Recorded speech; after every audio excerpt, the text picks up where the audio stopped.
우리가 웃을 때 잇몸 라인도 굉장히 중요한데 이 잇몸 라인 높이가 이렇게 예쁘게 맞아져야 되는데 이렇게 맞아지다가 쑥 올라가게 되면 라미네이트를 해도 치아가 너무 길어 보이고 안 예쁘겠죠. 안녕하세요. 이현정의 물음표 치과의사 이현정입니다. 이런 사람 라미네이트 하지 마세요. 첫 번째, 치아가 많이 삐뚤빼뚤한 사람.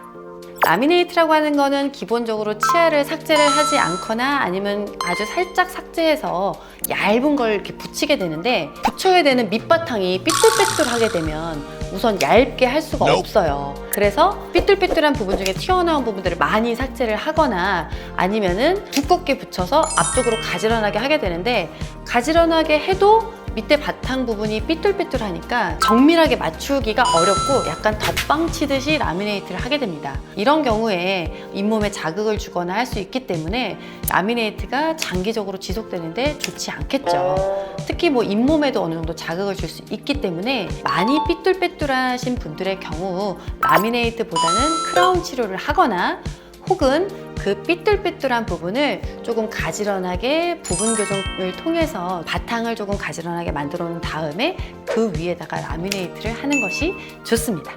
두 번째, 앞니로 뜯어먹는 거 좋아하시는 분.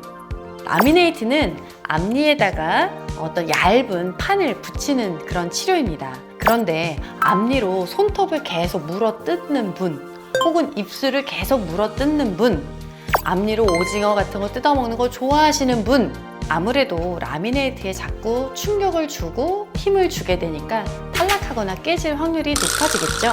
이렇게 앞니를 습관적으로 많이 쓰시는 분들의 경우 라미네이트 탈락의 가능성이 높아지기 때문에 가능하면 라미네이트 치료 받을 때 신중하게 하는 게 좋습니다. 세 번째, 덧니가 심한 사람.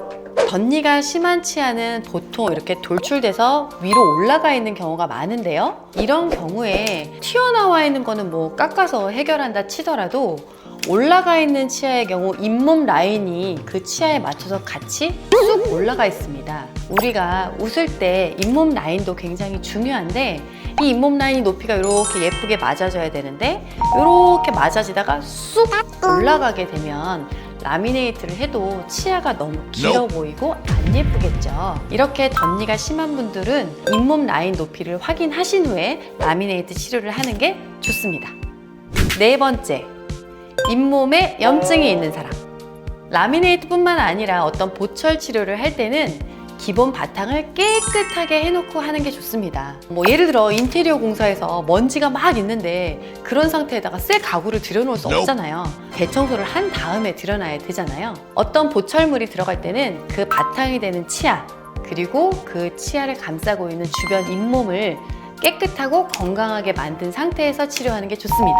그런데 잇몸이 빨갛게 부어있고 염증이 있는 그 상태에 맞춰서 라미네이트나 보철 치료가 들어가게 되면 나중에 잇몸 치료한 다음에 부어있던 잇몸이 가라앉으면서 라미네이트의 경계선이 헉 드러나게 돼요. 그렇기 때문에 이런 라미네이트 치료를 하기 전에 치료를 하는 치아와 그 주변 잇몸을 깨끗하고 건강하게 만든 다음에 치료를 하는 게 좋습니다.